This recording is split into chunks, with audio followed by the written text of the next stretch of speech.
সোনারপুর উত্তর বিধানসভা কেন্দ্রের খেয়াদা 2 নম্বর গ্রাম পঞ্চায়েতের অন্তর্গত উচ্চিপোতা গ্রামে প্রতি বছরের ন্যায় এবছর উদযাপিত হল তৃণমূলের প্রতিষ্ঠা দিবস। এই অনুষ্ঠানের মূল উদ্যোক্তা ছিলেন 3 নম্বর বুথ সভাপতি রতন গায়েন।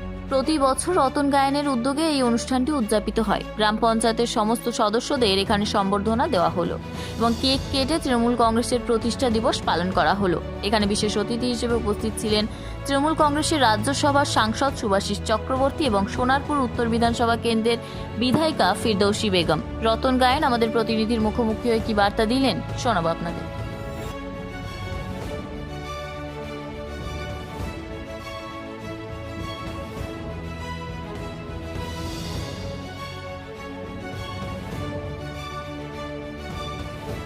কিছু তো বলার নেই, প্রত্যেক বছর নাই আমরা এরকম অনুষ্ঠান করে, আমি কেন সবাই অনুষ্ঠান করে।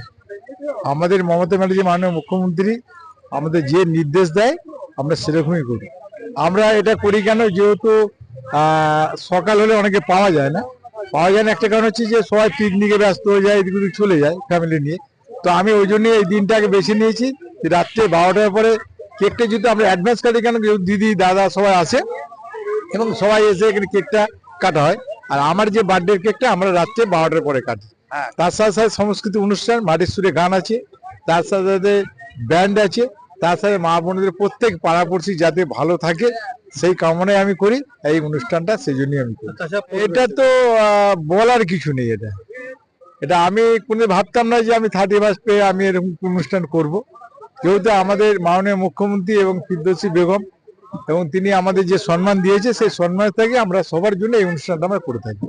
দিদি তো সবসময়, উনি 2011 যখন এসেছিলেন তখন যেসব রাস্তাঘাট ছিল, আর উনি এখন যেটা এসেছে, যেটা সুভাষিতা বলছিল যে এর তোমার তুলনা হয় না, এরকম আমরা এমএলএ মানে পাবো কি কোনোদিন সন্দেহ আছে। নতুন লড়াই আমাদের কাছে কিছু নেই। ও নতুন বলে কি, ওরা আসে আর চলে যায়। যেমন শীতকালে বিভিন্ন ধরনের পাখি আসে, বিদেশ থেকে চলে আসে, তারা ঠান্ডা ওখানে থাকতে পারে না, এখানে চলে আসে, বাংলায় চলে আসে। আবার দেখুন শীত কমে যায় আবার চলে যায়। তো সেরকম জিনিস আমাদের, ওটা নতুন পুরনো বলে না, আমরা সবসময় এটা করে আসছি আর করে থাকবো। 2026 আমাদের কিছুই না। 2026 কি, 2026 হয় 36 আসবে, আসতেই পারে, সেটা কোনো ব্যাপার না।